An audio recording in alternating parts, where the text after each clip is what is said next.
ഇഷ്ടപ്പെട്ട ഒരു ഡ്രസ്സ് കണ്ടു, പക്ഷെ അത് ഇട്ട് നോക്കിയപ്പോൾ വിചാരിച്ച പോലെ ഭംഗിയൊന്നും തോന്നുന്നില്ല.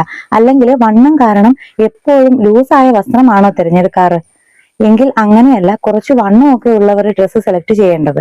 നമുക്ക് എല്ലാവർക്കും നല്ല അടിപൊളിയായിട്ട് ഡ്രസ്സൊക്കെ ഇട്ട് നടക്കാനായിട്ട് ഇഷ്ടമുള്ളവരായിരിക്കും. എന്നാൽ കുറച്ച് വണ്ണം കൂടുതലുള്ളവർക്ക് ചില ഫംഗ്ഷനൊക്കെ പോകുന്ന സമയത്താണെങ്കിൽ പോലും ഡ്രസ്സ് ചെയ്യാൻ നല്ല ബുദ്ധിമുട്ടാണ്. ചിലപ്പോൾ ഒരുപാട് വണ്ണമൊന്നും ഉണ്ടാവില്ല, എന്നാൽ പോലും ചില ഡ്രസ്സുകൾ ഇടുമ്പോൾ ഭയങ്കര വണ്ണം തോന്നിപ്പിക്കും. ഇതിന് കാരണം മിക്കവരും ഡ്രസ്സ് ഇടുമ്പോൾ കുറച്ച് മിസ്റ്റേക്കുകൾ വരുത്താറുണ്ട്. കറക്റ്റായിട്ട് ബോഡി ഷേപ്പ് ഉള്ളവർ കുറവായിരിക്കും. ചിലർ കുറച്ച് വണ്ണം കുറഞ്ഞവരായിരിക്കും, ചിലർ കുറച്ച് വണ്ണം കൂടിയവരായിരിക്കും. കറക്റ്റായിട്ട് ബോഡി ഷേപ്പ് ഉള്ളവർ കുറവായിരിക്കും.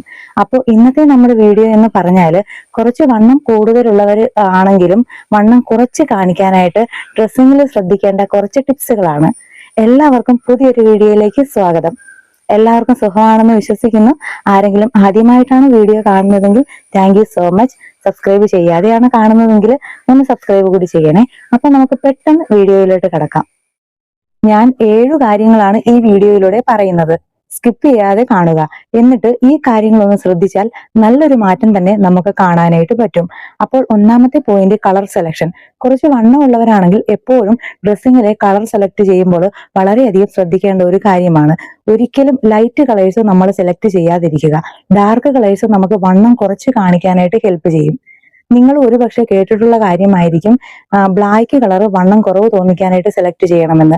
അതേപോലെ maroon, violet, navy blue, black ഇത്തരം കളറുകൾ നമുക്ക് വണ്ണം കുറവ് തോന്നാനായിട്ട് സെലക്ട് ചെയ്യാം. ഇനി ലൈറ്റ് കളേഴ്സ് ഇടുകയാണെന്നുണ്ടെങ്കിൽ ഇപ്പോൾ ദേഹത്തൊക്കെ മടക്കുകളൊക്കെ ഉണ്ടെങ്കിൽ അതിങ്ങനെ എടുത്തു കാണിക്കും. പ്രത്യേകിച്ച് ഓഫ് വൈറ്റ്, ക്രീം കളർ, അതേപോലെ ലൈറ്റ് ആയിട്ടുള്ള പിങ്ക് കളർ ഇതൊക്കെ ഇടുവാണെങ്കിൽ കുറച്ചുകൂടി വണ്ണം നമുക്ക് തോന്നിപ്പിക്കും. ഇനി രണ്ടാമത്തെ പോയിന്റ് ആണ് സൈസ് ഓഫ് ദ ഡ്രസ്സ്. ഇത് കുറച്ച് ഇമ്പോർട്ടന്റ് ആയിട്ടുള്ള കാര്യമാണ്. പലരും ശ്രദ്ധിക്കാതെ പോകുന്നതും ഇത് തന്നെയാണ്. കുറച്ച് ഫാറ്റി ആയിട്ടുള്ളവരാണെങ്കിൽ അവർ ഡ്രസ്സ് എടുക്കാനായിട്ട് പോയിട്ടുണ്ടെങ്കിൽ ചിലർ വിചാരിക്കും ഞാൻ കുറച്ച് വണ്ണം കൂടിയിട്ടല്ലേ, അതുകൊണ്ട് കുറച്ച് ലൂസുള്ള ഡ്രസ്സ് എടുത്തേക്കാന്ന്. അങ്ങനെ കുറച്ച് ലൂസുള്ള ഡ്രസ്സ് എടുക്കും. അതൊരിക്കലും ചെയ്യാൻ പാടില്ല. കാരണം നമ്മൾ ലൂസുള്ള ഡ്രസ്സ് എടുക്കുമ്പോൾ കൂടുതൽ അത് നമ്മളെ വൈഡായിട്ട് തോന്നിപ്പിക്കത്തേ ഉള്ളൂ. വണ്ണം കുറച്ച് കൂടുതലായിട്ട് തോന്നിപ്പിക്കും. അപ്പോൾ ഒരിക്കലും നമ്മൾ ഓവർ സൈസ് ആയിട്ടുള്ള ഡ്രസ്സ് എടുക്കാൻ പാടില്ല. അതേപോലെ തന്നെ ഇമ്പോർട്ടൻസ് ആയിട്ടുള്ള കാര്യം തന്നെയാണ് നമ്മൾ ഓവർ ടൈറ്റ് ആയിട്ടുള്ള ഡ്രസ്സും എടുക്കരുത്. ഈ വണ്ണം കൂടുതലുള്ളവർക്ക് അവരുടെ ഫ്രണ്ട്, ബാക്ക്, ഷോൾഡേഴ്സ് എല്ലാം കുറച്ച് കൂടുതലായിരിക്കും. അപ്പോൾ നമ്മൾ ഓവർ ടൈറ്റ് ഉള്ള ഡ്രസ്സ് ഇടുമ്പോൾ അത് ഭയങ്കര ബോറായിരിക്കും. അൺവാണ്ടഡ് ബോഡി പാർട്സിലോട്ടാണ് അറ്റൻഷൻ പോവുക. അതുകൊണ്ട് തന്നെ ഓവർ ടൈറ്റുള്ള ഡ്രസ്സുകളും സെലക്ട് ചെയ്യാതിരിക്കുക. ആദ്യം തന്നെ ഈ സൈസ് ശ്രദ്ധിച്ചിട്ട് വേണം ഡ്രസ്സ് സെലക്ട് ചെയ്യാനായിട്ട്. സൈസ് ശ്രദ്ധിക്കാതെ വേറെ എന്തെല്ലാം നമ്മൾ നോക്കിയാലും യാതൊരു പ്രയോജനവും ഉണ്ടാവില്ല. മൂന്നാമത്തെ കാര്യമാണ് ഹൈറ്റ് തോന്നിപ്പിക്കൽ. അതായത് കുറച്ച് വണ്ണമുള്ളവരാണെങ്കിൽ അവർക്ക് കുറച്ച് ഹൈറ്റ് തോന്നിപ്പിക്കുന്നത് നല്ലതാണ്. ഇനി വണ്ണം ഇല്ലാത്തവരാണെങ്കിലും പൊക്കം കുറവുള്ളവരാണെങ്കിൽ ഈ ഒരു കാര്യം ശ്രദ്ധിക്കണം. ഇപ്പോൾ സാരിയുടെ കാര്യമാണെങ്കിൽ നമ്മൾ ഒരുപാട് വലിയ ബോർഡേഴ്സ് എടുക്കുകയാണെങ്കിൽ വണ്ണം കൂടുതൽ തോന്നും. അതുകൂടാതെ പൊക്കം നന്നായിട്ട് കുറഞ്ഞു പോയതുപോലെയും തോന്നും. അതുകൊണ്ട് പൊക്കം കുറച്ച് കുറവുള്ള ആൾക്കാരാണ് സാരി ഉടുക്കുന്നതെങ്കിൽ കുറച്ച് ചെറിയ ബോർഡറും അതേപോലെ ചെസ്റ്റിന്റെ അവിടെ വരുന്ന ബോർഡർ കുറച്ച് കട്ടി കുറഞ്ഞ തിന്നായിട്ടുള്ളതും എടുക്കാൻ ശ്രദ്ധിച്ചാൽ നമുക്ക് കുറച്ചുകൂടി സ്ലിം ആയിട്ട് ഫീൽ ചെയ്യും. ഇത് പൊക്കം കുറഞ്ഞവരും വണ്ണം ഉള്ളവരും ശ്രദ്ധിക്കേണ്ട കാര്യമാണ്. അതേപോലെ നമ്മൾ സാരി ഉടുക്കുമ്പോൾ സാധാരണ പാവാടകൾക്ക് പകരം സാരി ഷേപ്പ് വെയർ ഉപയോഗിക്കുകയാണെങ്കിൽ കുറച്ചുകൂടി നല്ലതാണ്. നമ്മുടെ വയറും ഇടുപ്പും ഒക്കെ ഒതുങ്ങിയിരിക്കാനായിട്ട് ഇത് സഹായിക്കും. ഇത് സാരിക്ക് നല്ലൊരു ഫിനിഷിങ്ങും നൽകും. നമ്മുടെ നാലാമത്തെ പോയിന്റ് ആണ് ഡ്രസ് പാറ്റേൺ. നിങ്ങൾ വെർട്ടിക്കൽ ലൈൻസ് ഉള്ള ഡ്രസ്സുകൾ സെലക്ട് ചെയ്യാൻ ശ്രദ്ധിച്ചാൽ കൂടുതലായിട്ട് സ്ലിം ആയിട്ട് തോന്നിപ്പിക്കും. വെർട്ടിക്കൽ ലൈൻസ് എന്ന് പറഞ്ഞാൽ മേളിൽ നിന്ന് താഴോട്ട് നീളമുള്ള ലൈൻസ്. അത്തരം ഡ്രസ്സുകൾ നമ്മൾ ഇടുമ്പോൾ ലെങ്തി ആയിട്ട് ഫീൽ ചെയ്യും, വണ്ണം കുറഞ്ഞു തോന്നിപ്പിക്കും. അതുകൂടാതെ നമ്മൾ ഹൊറിസോണ്ടൽ ലൈൻസ് വരുന്ന ഡ്രസ്സ് സെലക്ട് ചെയ്യരുത്. എന്ന് പറഞ്ഞാൽ ഇതേപോലെ ഇങ്ങനെ ലൈൻസ് വരുന്നത്. വണ്ണമുള്ളവരാണെങ്കിൽ ഹൊറിസോണ്ടൽ ലൈൻസോ ഹൊറിസോണ്ടൽ ഡിസൈൻസോ വരുന്ന ഡ്രസ്സുകൾ സെലക്ട് ചെയ്യുമ്പോൾ അവരെ കുറച്ചുകൂടി വൈഡായിട്ട് തോന്നിപ്പിക്കാനായിട്ടാണ് ഇത് സഹായിക്കുന്നത്. വണ്ണമുള്ളവർക്ക് കുറച്ചുകൂടി വണ്ണം കൂട്ടി തോന്നിപ്പിക്കും. അതേപോലെ തന്നെ നമ്മൾ പ്രിന്റ് സെലക്ട് ചെയ്യുമ്പോൾ എന്ത് ശ്രദ്ധിക്കണം? അതായത് വലിയ പ്രിന്റുകൾ ഇട്ടാൽ, വലിയ പൂക്കള്, വലിയ കളങ്ങള്, അതായത് ചെക്സ് ആയിട്ടുള്ളത് ഇട്ടാൽ വണ്ണം കൂടുതൽ തോന്നിപ്പിക്കും. പ്രത്യേകിച്ച് ലേഡീസിന്. ഇപ്പോൾ ചുരിദാറോ അല്ലെങ്കിൽ ഗൗണോ ഒക്കെ ആണെങ്കിൽ അതിൽ വലിയ പൂക്കളാണെങ്കിൽ നമുക്ക് ആ സ്ലിം ലുക്ക് കിട്ടത്തില്ല, വണ്ണം കൂടുതലായിട്ട് തോന്നിപ്പിക്കുകയും ചെയ്യും. അതേസമയം കുഞ്ഞു കുഞ്ഞു പൂക്കളാണെങ്കിൽ കുറച്ചുകൂടി നല്ലതായിരിക്കും.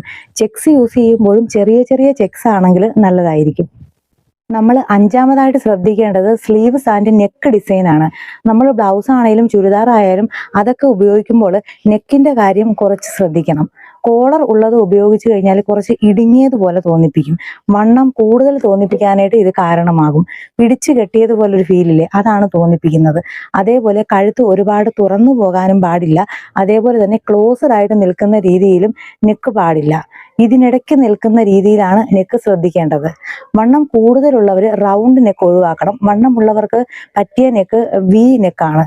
അത് വി നെക്ക് യൂസ് ചെയ്യുമ്പോൾ ഫേസും നമ്മുടെ അപ്പർ ബോഡിയും എല്ലാം നല്ല സ്ലിം ആയിട്ടിരിക്കും. ഇനി നമ്മൾ സ്ലീവിന്റെ കാര്യം നോക്കുമ്പോൾ അത് ചുരിദാർ ആയിക്കോട്ടെ, സാരി ബ്ലൗസ് ആയിക്കോട്ടെ, ഏതാണെങ്കിലും നമുക്ക് കൈക്ക് കുറച്ച് കൂടുതൽ വണ്ണം ഉള്ളവരാണെങ്കിൽ ഒരു കാരണവശാലും കൈയുടെ ഇറക്കം ഒരിക്കലും കുറയ്ക്കാനായിട്ട് പാടില്ല. ഇറക്കം നന്നായിട്ട് കുറയും തോറും കൈക്ക് കുറച്ച് വണ്ണം കൂടുതലായിട്ട് ഫീൽ ചെയ്യും. അതിന് പകരം കുറച്ചുകൂടി ലെങ്തി ആയിട്ടുള്ളതാണെങ്കിൽ മുട്ടുവരെയുള്ള ബ്ലൗസോ അല്ലെങ്കിൽ 3/4 ഇനി ഫുൾ കൈ ആണെങ്കിൽ പോലും പ്രശ്നമില്ല, നമുക്ക് കുറച്ചുകൂടി സ്ലിം ആയിട്ട് ഫീൽ ചെയ്യും. ബ്ലൗസും നേരത്തെ പറഞ്ഞതുപോലെ ഡാർക്ക് കളർ ആണെങ്കിൽ സ്ലിം ആയിട്ട് ഫീൽ ചെയ്യും. അത് നമ്മൾ ശ്രദ്ധിക്കേണ്ട ഒരു പ്രധാനപ്പെട്ട കാര്യമാണ്. ആറാമത്തെ കാര്യമാണ് റോങ് ടോപ്പ് ലെങ്ത്. നമ്മൾ ഇടുന്ന ടോപ്പിന് ലെങ്ത് കൂടിയാലും അതേപോലെ കുറഞ്ഞാലും കുഴപ്പമാണ്. ഇറക്കം കുറഞ്ഞാൽ വണ്ണം കൂടുതൽ തോന്നിപ്പിക്കും. ഇനി നീളം കൂടിയ ടോപ്പ് ആണെങ്കിൽ നമുക്ക് ഹൈറ്റ് കുറഞ്ഞ് വണ്ണം കൂടുതൽ കാണിക്കും. അതുകൊണ്ട് ചുരിദാർ കറക്റ്റ് ആയിട്ട് ലെങ്ത് നോക്കി സെലക്ട് ചെയ്യുക. കറക്റ്റ് ലെങ്ത് എന്ന് പറയുന്നത് മുട്ടിന് കുറച്ചുകൂടി താഴെയുള്ള ലെങ്ത് ആണ്. ആ രീതിയിൽ സെലക്ട് ചെയ്യുക. അതേപോലെ കുർത്തിയൊക്കെ നമ്മൾ സെലക്ട് ചെയ്യുമ്പോൾ കുറച്ച് കാര്യങ്ങൾ കൂടി ശ്രദ്ധിക്കണം. അതായത് ബോഡി ഒരേ കളറും കൈ വേറെ കളറുമായിട്ട് ഡിഫറൻ്റ് ആയിട്ടുള്ളതുണ്ടല്ലോ, അങ്ങനത്തത് സെലക്ട് ചെയ്യരുത്. അപ്പോൾ കയ്യിൽ കുറേ ഡിസൈൻസ് ഒക്കെ ഉണ്ടെങ്കിൽ നമുക്ക് കുറച്ചുകൂടി വീതിയായിട്ട് ഫീൽ ചെയ്യും. അതുകൊണ്ട് തന്നെ അങ്ങനത്തെ ഡ്രസ്സ് സെലക്ട് ചെയ്യരുത്. അതേപോലെ നമ്മൾ ഫുൾ ബോഡി, അതായത് മേള് മുതൽ താഴെ വരെ വേറെ ഡിസൈൻ ഒന്നുമില്ലാതെ, വേറെ കളറുകൾ ഒന്നുമില്ലാതെ ഒരേ നിറത്തിൻ്റെയോ ഒരേ ഷെയ്ഡിൻ്റെയോ വസ്ത്രങ്ങൾ ധരിക്കുന്നത് ഉയരം കൂടുതൽ തോന്നിക്കാനും വണ്ണം കുറച്ച് കാണിക്കാനും നമ്മളെ സഹായിക്കും. ഇനി ഏഴാമത്തെ പോയിന്റാണ് ഫാബ്രിക്. നമ്മൾ ഡ്രസ്സ് സെലക്ട് ചെയ്യുമ്പോൾ അതിൻ്റെ തുണി എപ്പോഴും ശ്രദ്ധിക്കണം. കട്ടിയുള്ളതോ ശരീരം കുറച്ച് വികസിച്ച് നിൽക്കുന്നതോ ആയ മെറ്റീരിയൽസുകൾ അത് സെലക്ട് ചെയ്യാതെ ശരീരത്തോട് ചേർന്ന് കിടക്കുന്ന തരത്തിലുള്ള കോട്ടൺ, ഷിഫോൺ, ജോർജറ്റ് തുടങ്ങിയ ലൈറ്റ് വെയ്റ്റ് തുണികൾ തിരഞ്ഞെടുക്കാനായിട്ട് ശ്രദ്ധിക്കുക. അപ്പോൾ ഈ പോയിന്റ്സ് ഒക്കെ നിങ്ങൾ നിങ്ങളുടെ ഡ്രസ്സിങ്ങിൽ ഉൾപ്പെടുത്തി നോക്കുക. അപ്പോൾ നിങ്ങൾക്ക് നല്ല മാറ്റങ്ങൾ കാണാനായിട്ട് സാധിക്കും. കുറച്ച് വണ്ണം ഉള്ളവരാണെങ്കിൽ ഇതൊക്കെ ഒന്ന് ശ്രദ്ധിച്ചു കഴിഞ്ഞാൽ കാണുന്നവർക്ക് നിങ്ങളെ കുറച്ച് സ്ലിം ആയിട്ട് തോന്നിപ്പിക്കും. ഈ വീഡിയോ നിങ്ങൾക്ക് ഉപകാരപ്പെട്ടെന്ന് കരുതുന്നു. വീഡിയോ ഇഷ്ടമായെങ്കിൽ ലൈക്ക് ചെയ്യാനും സബ്സ്ക്രൈബ് ചെയ്യാനും മറക്കരുതേ. അപ്പോൾ അത്രയേ ഉള്ളൂ. വീണ്ടും പുതിയൊരു വീഡിയോ ആയിട്ട് കാണാം. Thank you for watching.